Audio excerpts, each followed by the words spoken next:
أعوذ بالله من الشيطان الرجيم. بسم الله الرحمن الرحيم. تبارك الذي بيده الملك وهو على كل شيء قدير. الذي خلق الموت والحياة ليبلوكم أيكم أحسن عملا وهو العزيز الغفور. برادران اسلام اور دینی ملی بھائیوں، خطبہ مسنونہ کے بعد سورہ ملک کی 2 آیتیں شروع کی آپ کے سامنے تلاوت کی گئی، جس میں اللہ تبارک و تعالی فرماتا ہے پاک ہے وہ ذات جس کے ہاتھ میں بادشاہت ہے اور ہر چیز پر وہ قادر ہے. وہی وہ ذات ہے جس نے موت کو پیدا کیا اور زندگی کو بھی پیدا کیا تاکہ دیکھیں کہ تم میں سے کون عمل میں اچھا ہے. میرے بھائیوں، سورہ ملک کی ان دونوں آیتوں سے ایک بات یہ معلوم ہوئی کہ ساری کائنات کی بادشاہت، ساری کائنات کی حکومت، ساری کائنات کا پاور صرف اور صرف اللہ کے ہاتھ میں ہے. اور دوسری بات یہ معلوم ہوئی کہ اللہ تبارک و تعالیٰ نے اس دنیا کے اندر جہاں بہت ساری چیزیں پیدا کی ہیں، وہیں اللہ تبارک و تعالیٰ نے موت اور زندگی کو بھی پیدا کیا ہے. اللہ نے موت اور زندگی کو کیوں پیدا کیا ہے؟ اس کا جواب اللہ تعالیٰ اسی آیت کریمہ میں دیتا ہے لِيَبْلُوَكُمْ أَيُّكُمْ أَحْسَنُ عَمَلًا، تاکہ دیکھیں تم میں سے کون اچھا عمل کرتا ہے. میرے بھائیوں، قرآن پاک کی ان دونوں آیتوں سے یہ بات بالکل واضح ہے کہ اللہ تبارک و تعالیٰ کی طرف سے جو یہ موت ہے ایک بہت بڑا امتحان ہے. ذرا تصور کیجئے، سوچئے، اللہ تعالیٰ نے اگر موت کا سسٹم نہ بنایا ہوتا، زندگی دے دیتا اور ہمیشہ زندہ ہی رہتا تو کیا یہ امتحان پورا ہوتا؟ ہرگز نہیں. موت آتی ہے، ہم اپنی زندگی گزار کر اللہ کے پیارے ہوتے ہیں، تب یہ امتحان مکمل ہوتا ہے، پورا ہوتا ہے. اور اس امتحان کا رزلٹ، اس امتحان کا نتیجہ کل قیامت کے دن اللہ تعالی ہمارے ہاتھوں میں تھمائے گا. میرے بھائیوں، آج آپ کے سامنے موت کے تعلق سے چند گفتگو کروں گا. اللہ پاک سے دعا کیجئے مجھے سچ اور حق کہنے کی توفیق دے اور ہم سب کو ان باتوں پر زیادہ سے زیادہ عمل کرنے کی توفیق دے. آمین.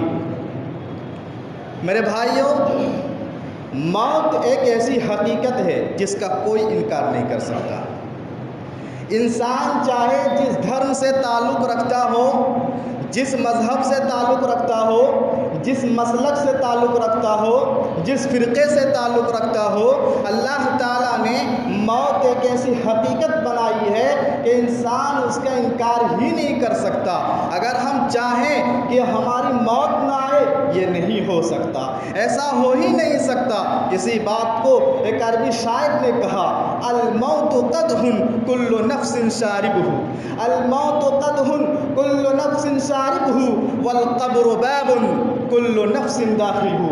موت ایک ایسا جام ہے جسے ہر نفس کو پینا پڑتا ہے، اور قبر ایک ایسا دروازہ ہے جس میں ہر نفس کو داخل ہونا ہے. اللہ اکبر. موت سے کوئی نہیں بچ سکتا، موت سے کوئی نہیں بچ سکتا. کیا دنیا میں کوئی ایسا ہے جو موت سے بچ سکے، جسے موت سے چھٹکارا ہو، جسے موت نہ آئے؟ کیا کوئی دنیا میں ایسا ہے؟ قرآن اس کا جواب دیتا ہے. سورہ آل عمران کے اندر اللہ تبارک و تعالی فرماتا ہے کل نفس ذائقۃ الموت، کہ ہر نفس کو موت کا مزہ چکھنا ہے، ہر جاندار کو موت کا مزہ چکھنا ہے. اللہ تعالیٰ جسے بھی زندگی جیسے نعمت سے نوازا ہے، ایک دن اسے موت کا کڑوا گھونٹ اسے پینا پڑے گا. موت سے ہم نہیں بچ سکتے۔ موت ہر ایک پر آتی ہے، چاہے مرد ہو، چاہے عورت ہو، چاہے امیر ہو، چاہے غریب ہو، چاہے محلوں میں زندگی گزارنے والا ہو، چاہے جھوپڑیوں میں زندگی گزارنے والا ہو، چاہے فٹ پاتھ پر زندگی بسر کرنے والا ہو، چاہے گورا ہو، چاہے کالا ہو، چاہے انسان کی جو بھی مقام ہو، جس برادری سے تعلق رکھتا ہو، موت سے نہیں بچ سکتا۔ قرآن کہتا ہے کل نفس ذائقۃ الموت، ہر نفس کو موت کا مزہ چکھنا ہے۔ اس دنیا کے اندر سب سے عظیم ہستیاں پیغمبروں کی ہوا کرتے ہیں۔ اللہ کے سب سے جلیل القدر جو بندے ہوتے ہیں وہ پیغمبر ہوتے ہیں، لیکن انہیں بھی موت سے دو چار ہونا پڑا۔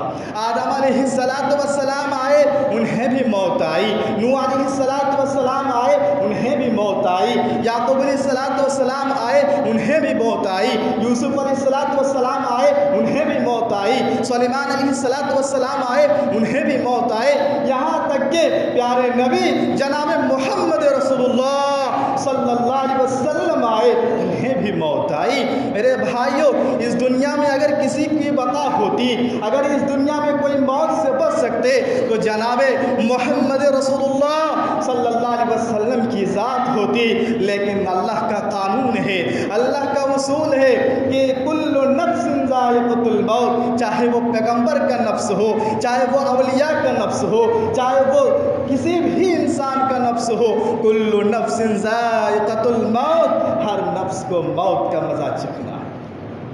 حضرت موسیٰ علیہ السلام کے بارے میں آتا ہے، صحیح بخاری کی روایت ہے، حدیث نمبر 1339 ہے، اور راوی حدیث حضرت ابو ہریرہ رضی اللہ تعالیٰ عنہ ہیں۔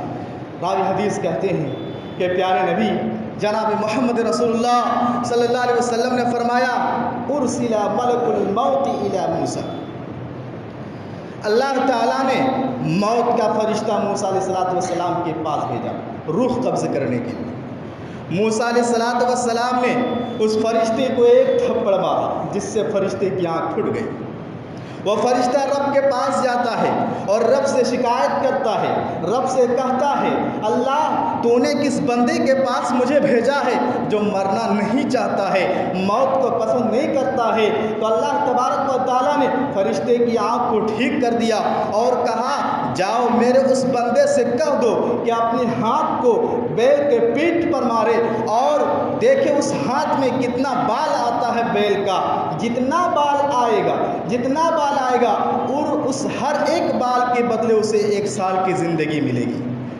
وہ فرشتہ پھر موسیٰ علیہ السلام کے پاس آتا ہے اور کہتا ہے کہ اللہ تبارک و تعالیٰ کی طرف سے ایسی بات ہے۔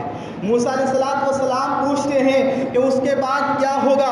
مثال کے طور پر ہم نے مار دیا پیٹھ پر، بیل کے پیٹھ پر، اور 50 بال ہاتھ میں آ گئے، چلو 50 سال کی زندگی مل گئی۔ پھر موسیٰ علیہ السلام پوچھتے ہیں کہ اس کے بعد کیا ہوگا؟ کہتے ہیں اس کے بعد ثم الموت، پھر موت آنی ہے۔ موسیٰ علیہ السلام کہتے ہیں کہ قال الآن، کہ جب موت آنی ہی ہے، جب ہم موت سے نہیں بچ سکتے، ہم موت سے نہیں بچ سکتے الآن، تو میں ابھی مرنا پسند کرتا ہوں، میں ابھی مرنا پسند کرتا ہوں۔ میرے بھائیوں، میں بتانا آپ کو یہ چاہتا ہوں کہ اس زمین کے اندر، اس زمین پر سب سے عظیم ہستیاں پیغمبر کی ہوا کرتی ہیں، لیکن انہیں بھی موت آئی، تو کیا ہم موت سے بچ سکتے ہیں؟ ہرگز نہیں، ہرگز نہیں، ہمیں بھی موت آئی۔ اور ایک بات یاد رکھیے، انسان موت سے بچنے کے لیے چاہے جتنی بھی تدبیریں اختیار کر لے، پھر بھی موت سے نہیں بچ سکتا۔ اگر انسان یہ موت سے بچنے کے لیے پہاڑ کو تراش کر اس میں لوہے کا گھر بنا لے، اپنے آپ کو اس میں رکھے اور کہے میں موت سے بچ جاؤں، کیا وہ موت سے بچ جائے گا؟ ہرگز نہیں۔ انسان موت سے بچنے کے لیے سمندر کے اندر شیشے کا محل بنائے، اپنے آپ کو اس میں رکھے اور کہے میں موت سے بچ جاؤں گا، کیا انسان موت سے بچ جائے گا؟ ہرگز نہیں۔ انسان موت سے بچنے کے لیے زمین کے اندر کوئی آلات کر دے، کوئی مشین فٹ کر دے اور کہے کہ مجھے موت نہ آئے، کیا ایسا ہو سکتا ہے؟ ہرگز نہیں، ہرگز نہیں۔ قرآن کہتا ہے اینما تکون یدرککم الموت ولو کنتم فی بروج مشیدہ، تم جہاں کہیں رہو موت تمہیں آ پکڑے گی، اگرچہ تم مضبوط قلعوں میں بند رہو موت وہاں بھی آ جائے گی۔ موت سے چھٹکارا نہیں ہے میرے بھائی، موت سے نہیں بچ سکتے، لیکن افسوس آج ہم مسلمانوں پر، غیروں کو تو چھوڑیے، جو خود کو مسلمان کہتے ہیں، خود کو مومن کہتے ہیں، جن کا نام مسلمان، خاندان مسلمان، بستی مسلمان، گھرانہ مسلمان، آج ایسے لوگوں پر افسوس ہوتا ہے کہ موت جیسی حقیقت کو بھولا ہوا ہے، موت جیسے حقیقت کو بھولا ہوا ہے۔ میرے بھائیوں، آج دیکھیے، آپ غور کریں گے تو معلوم ہوگا، آج انسان کی جتنی بھی مصروفیات اور مشغولیات ہیں صرف اور صرف دنیا کے لیے ہیں۔ یاد رکھیے، دنیا کی یہ دل لبھا منظر، دنیا کی یہ خوشنما منظر، دنیا کی یہ چمک و دمک، دنیا کی یہ ہریالی سب ختم ہو جانے والا ہے۔ یہ دنیا فنا ہو جانے والی ہے، دنیا ختم ہو جانے والی ہے، ہم سب ختم ہو جائیں گے۔ میرے بھائیوں، افسوس ہوتا ہے، آپ ذرا خود تصور کریں کہ 24 گھنٹے کے اندر دن و رات میں ہم کتنے بار موت جیسے حقیقت کو یاد کرتے ہیں، ہم کتنے بار آخرت کو سنوارنے کے لیے ہم ٹائم نکالتے ہیں، اس دن کی ہم فکر کرتے ہیں۔ ایمانداری کے ساتھ تصور کیجئے، سوچئے، دن رات گزرتے جا رہے ہیں، اب ایام گزرتے جا رہے ہیں، مہینے گزرتے جا رہے ہیں، سال گزرتے جا رہے ہیں، ایک دن ایسا آئے گا اچانک ہم اس دنیا سے چلے جائیں گے، ایک دن ہم اس دنیا سے چلے جائیں گے۔ پھر اس وقت چاہو گے کہ ہمیں تھوڑا سا موقع مل جاتا، نماز کا پابند کر لیتا، صدقہ و خیرات کر لیتا، قرآن پڑھ لیتا، ذکر و اذکار کر لیتا، اللہ کو راضی کرنے والا عمل کر لیتا، اللہ کو خوش کرنے والا عمل کر لیتا، جہنم سے بچنے والے عمل سے رک جاتا۔ اس وقت چاہ کر بھی ہم کچھ نہیں کر سکتے۔ قرآن کہتا ہے کہ اس دن اللہ تعالیٰ سے بندے کہیں گے، اللہ رب ارجعونی، مجھے ایک بار پھر مہلت دے دے، مجھے دنیا کے اندر بھیج دے۔ کس لیے وہ دنیا میں اندر آئے، دنیا میں آنا چاہے گا؟ کیا گھر بنانا بھی باقی ہے اس کو بنانے کے لیے؟ آدھا گھر بنائیے، اللہ بھیج دیجئے، میں گھر بنا کے پھر آ جاؤں۔ اولاد کی ابھی شادی نہیں کرائے، اللہ مجھے دنیا میں بھیج دے تاکہ میں اولاد کی شادی کرا لوں۔ کیا اسی لیے دنیا میں آنا چاہے گا؟ ہرگز نہیں، ہرگز نہیں۔ قرآن کہتا ہے وہ رب سے ریکویسٹ کرے گا، رب سے وہ التجا کرے گا، اللہ ایک بار ہمیں بھی موقع دے دیجئے، ایک بار ہمیں مہلت دے دیجئے، ایک بار پھر ہمیں دنیا میں بھیج دیجئے تاکہ میں نیک عمل کر لوں، میں نیکیاں کما لوں، اچھے اعمال کر لوں، عمل صالح کر لوں۔ اللہ، اس لیے میرے بھائیوں، اس دنیا کی چکر میں نہ آئے۔ آج ہماری مشغولیات یہ ہے، 24 گھنٹے میں شاید آدھا گھنٹہ بھی، سوا گھنٹہ بھی، 10-5 منٹ بھی ہم موت کے لیے نکالتے، موت کو یاد کرتے۔ خود سوچیے، تصور کیجیے، ہم کس جگہ پہ جا رہے ہیں، کس دنیا میں جی رہے ہیں۔ یاد رکھیے، یہ دنیا دھوکے کا سامان ہے، یہ دنیا دھوکے باز ہے، دنیا لہو و لعب کی چیز ہے۔ اللہ تعالیٰ فرماتا ہے وَمَا الْحَيَاةُ الدُّنْيَا إِلَّا مَتَاعُ الْغُرُورِ، یہ دنیا دھوکے باز ہے۔ اور ایک شاعر کہتا ہے جگہ جی لگانے کی دنیا نہیں ہے، جگہ جی لگانے کی دنیا نہیں ہے، یہ عبرت کی جا ہے، تماشا نہیں ہے۔ اس لیے میرے بھائیوں، اس دنیا میں جییں ضرور، مگر دنیا کو اپنے دل میں جگہ نہ دیں، دنیا کو بنانے اور دنیا کے سنوارنے میں اس قدر مگن نہ ہو جائیں کہ موت جیسی حقیقت کو ہم بھول جائیں، اس قبر جیسی حقیقت کو بھول جائیں۔ اور انسان کو یہ بھی یاد رکھنی چاہیے کہ ہر انسان کے 2 گھر ہوتے ہیں۔ کتنے گھر ہوتے ہیں؟ ہر انسان کے 2 گھر ہوتے ہیں، ایک زمین کے اوپر اور ایک زمین کے نیچے۔ زمین کے اوپر جو گھر ہے اس میں کتنا رہنا ہے؟ 60 سال، 70 سال، زیادہ سے زیادہ 80 سال۔ اور زمین کے نیچے جو گھر ہے یعنی قبر، اس میں کتنا رہنا ہے؟ اس میں صدیوں رہنا ہے، اس میں لمبا عرصہ تک رہنا ہے، قیامت تک رہنا ہے۔ میرے بھائیوں، افسوس آج ہم انسانوں پر، ہم مسلمانوں پر، وہ گھر جس میں ہم 60 سال 70 سال تک رہتے ہیں، اس گھر کو ہم سجانے کے لیے کتنے محنت کرتے ہیں، اس گھر کو ہم کتنا سنوارتے ہیں، اس گھر کو ہم کتنا نکھارتے ہیں، اس گھر کو ہم کتنا خوبصورت بناتے ہیں، اس گھر کو ہم کتنا چمک و دمک بنا دیتے ہیں۔ اس گھر کو سنوارنے میں، اس گھر کو بنانے میں ہمیں ذرا بھی کسر نہیں چھوڑتے۔ لیکن ذرا تصور کرو، وہ گھر جو زمین کے نیچے ہے، جہاں ہمیں صدیاں رہنا ہے، ایک لمبا عرصہ تک رہنا ہے۔ میرے بھائیو، صحیح دل سے سوچو کہ اس گھر کو ہم نے کتنا سنوارا ہے، اس گھر کے ہم نے کتنی تیاریاں کی ہیں، اس گھر کے لیے ہم کتنی تیاری کر رہے ہیں۔ اور یاد رکھو، زمین کے اندر جو گھر ہے یعنی قبر، اس گھر میں نہ پنکھا ہے، نہ کولر ہے، نہ اے سی ہے، نہ لائٹ ہے۔ وہاں انسان کو تنے تنہا رہنا ہے، وہاں انسان کو تنے تنہا رہنا ہے۔ کیڑے مکوڑے کا گھر ہے، اندھیرا گھر ہے، سانپ بچھو کا گھر ہے۔ میرے بھائی ذرا امیجن کرو، تصور کرو، ہم وہاں کیسے زندگی گزاریں گے، کیسے رہیں گے؟ ایک لمحے کے لیے سوچو۔ افسوس ہے تو انسان کے دو گھر ہوتے ہیں، ایک زمین کے اوپر، ایک زمین کے نیچے۔ زمین کے اوپر والے کے لیے تو ہم بڑی محنت کرتے ہیں، لہٰذا کوشش کریں کہ جس گھر میں ہمیں لمبا عرصہ تک رہنا، اس کی تیاری کریں، اس کو بنانے کی کوشش کریں۔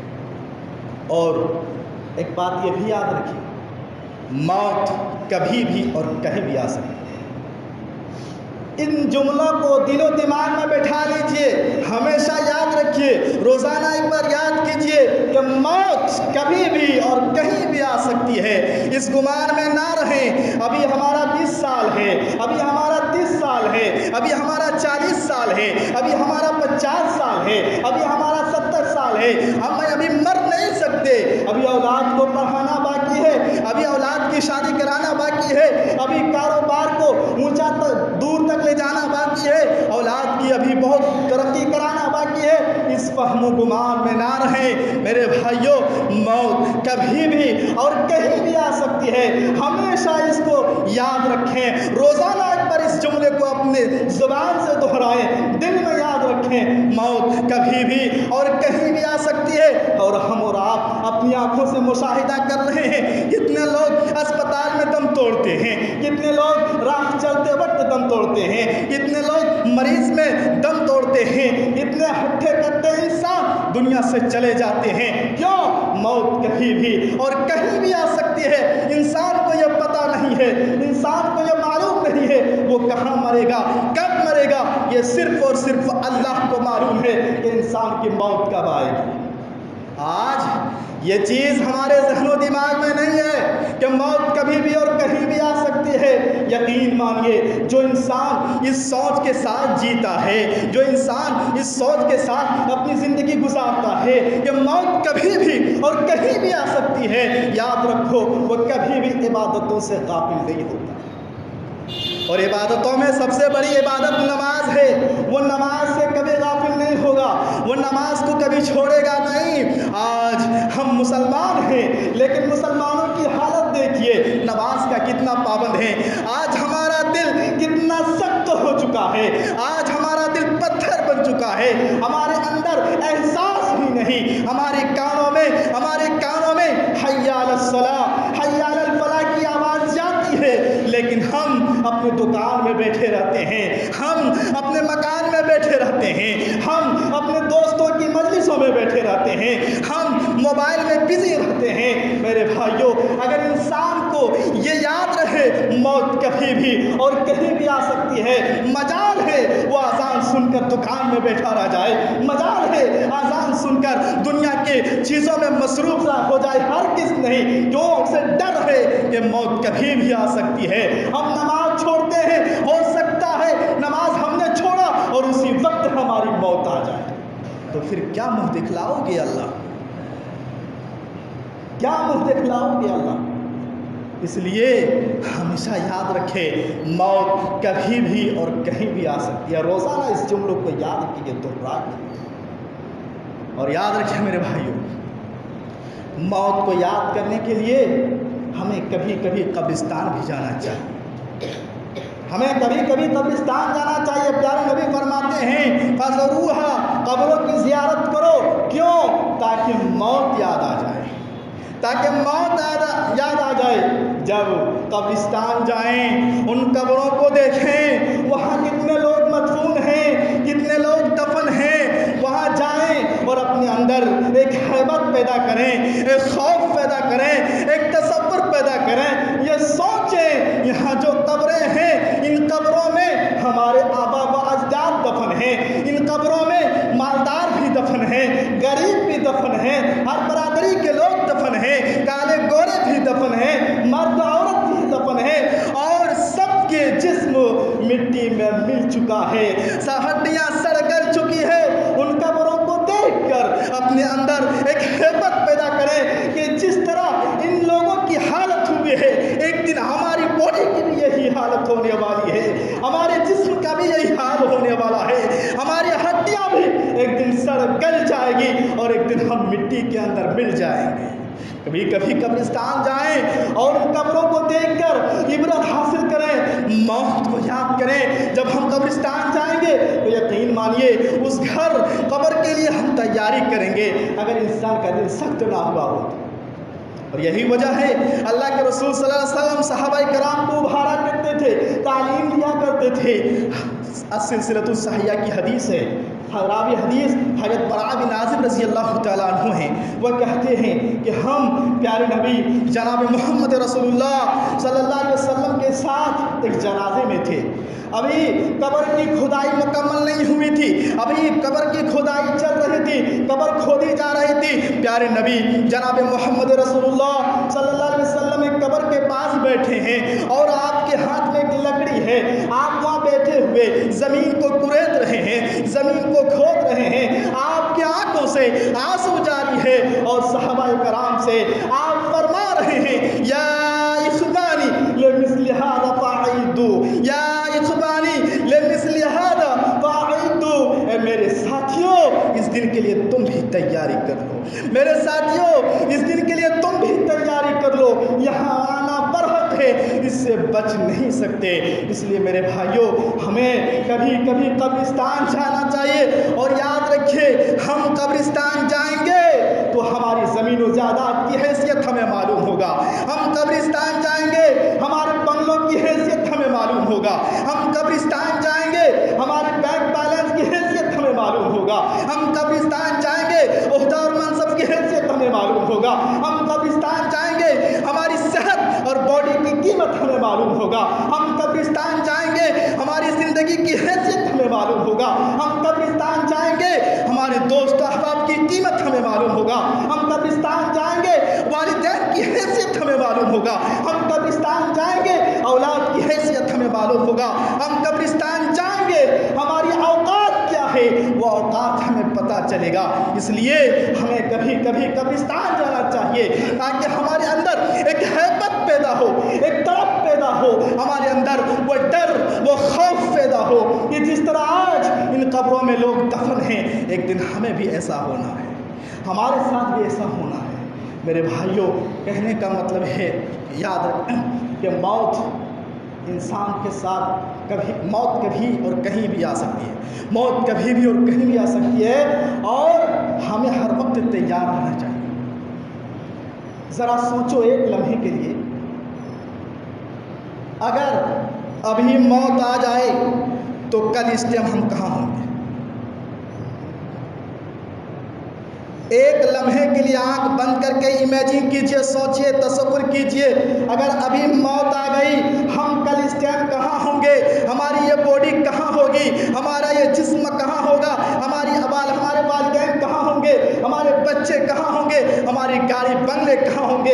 ایک لمحے کے لیے سوچو آنکھ بند کر کے، میں مر چکا ہوں، کل اس ٹائم ہم کہاں رہیں گے؟ کل اس ٹائم لوگ ہمیں دفنا کر کے گھر آ چکے ہوں گے، تلے تنہا ہوں گے۔ اس لیے ہمیں اور آپ کو ہمیشہ تیار رہنا ہے کہ موت جب بھی آئے ہم قبر کے مرحلے کو آسانی سے طے کر لیں، آخرت کے دن ہمیں کامیابی مل جائے، عبادتوں سے غافل نہ ہو میرے میرے بھائیوں نماز سے جب آپ ٹچ رہیں گے, نماز جب آپ پڑھیں گے تو انشاءاللہ آپ کی جو دلوں میں کدورتیں بیٹھی ہیں, دنیا کی غلاظت بیٹھا ہوا ہے, سب دور ہوتا جائے گا. اس لیے نماز کا پابند بنے, پانچوں وقت کی نماز جماعت کے ساتھ پڑھیں, سستی اور غفلت سے کام نہ لیں, موت سے ہم بچ نہیں سکتے. ایک شاعر کہتا ہے ڈرتا ہوں موت سے مگر مرنا ضرور ہے, ڈرتا ہوں موت سے مگر مرنا ضرور ہے, لرزتا ہوں کفن سے مگر پہننا ضرور ہے. ہو جاتا ہوں غمگین تب جنازے کو دیکھ کر, ہو جاتا ہوں غمگین جنازے کو دیکھ کر, لیکن میرا جنازہ بھی اٹھنا ضرور ہے. ہوتی ہے بڑی کپ کپی قبروں کو دیکھ کر, ہوتی ہے بڑی کپ کپی قبروں کو دیکھ کر, لیکن مدتوں اس قبر میں رہنا ضرور ہے. اس لیے میرے بھائیوں اس دن کی تیاری کریں. موت انسان کی کبھی بھی اور کہیں بھی آ سکتی ہے. اللہ تعالیٰ سے دعا کیجئے اللہ تعالیٰ ہم میں سے وہ لوگ جو موت کی یاد سے غافل ہیں, اللہ تمہیں خوب موت یاد کرنے کی توفیق دے. یا پروردگار جو فکر آخرت سے غافل ہیں, اللہ ان کے اندر فکر آخرت پیدا فرما. یا پروردگار جو قبر کی تیاری کرنے سے دور ہیں, اللہ انہیں اس دن کی تیاری کی توفیق دے. یا پروردگار جو عبادتوں سے نمازوں سے دور ہے, اللہ تو ہدایت دینے والا ہے, اللہ ہم سب کی ہدایت دے, پانچوں وقت کی نماز پابندی کے ساتھ ادا کریں. یا پروردگار اور جو مسلمان پریشان ہیں, اللہ تو ان کی پریشانی کو دور عطا فرما. یا پروردگار جو قرض میں ڈوبے ہوئے ہیں, اللہ تو انہیں ادائیگی قرض کی توفیق دے. یا پروردگار جو بیمار ہیں, اللہ تو شفا دینے والا ہے, تو انہیں شفاء کاملہ و عاجلہ عطا فرما. یا پروردگار جب تک تو اس دنیا میں ہمیں زندہ رکھ, اللہ ایمان اور عمل صالح کے ساتھ رکھ, عقیدہ توحید کے ساتھ رکھ, اور جب ہمارا خاتمہ ہو تو کلمہ لا الہ الا اللہ پر ہو. وآخر دعوانا الحمدللہ رب العالمین. تقبل یا رب العالمین.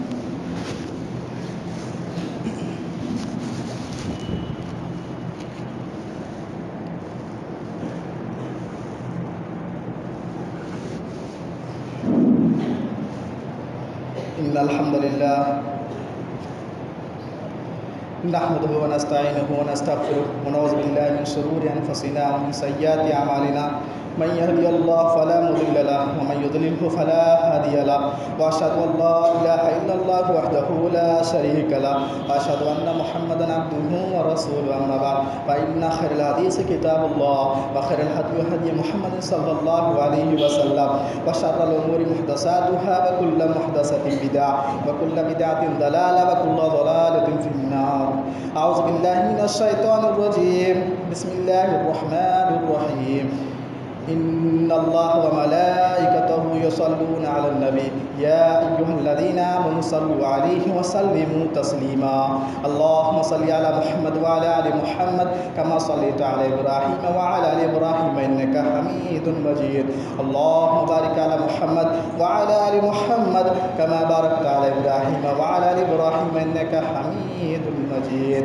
عباد اللہ رحمکم اللہ, ان اللہ یامرکم بالعدل والاحسان وإيتاء ذي القربى وينهى عن الفحشاء والمنكر والبغي يعظكم لعلكم تذكرون. اذكروا الله وادعوه يستجب لكم ولذكر الله تعالى وعز أكبر.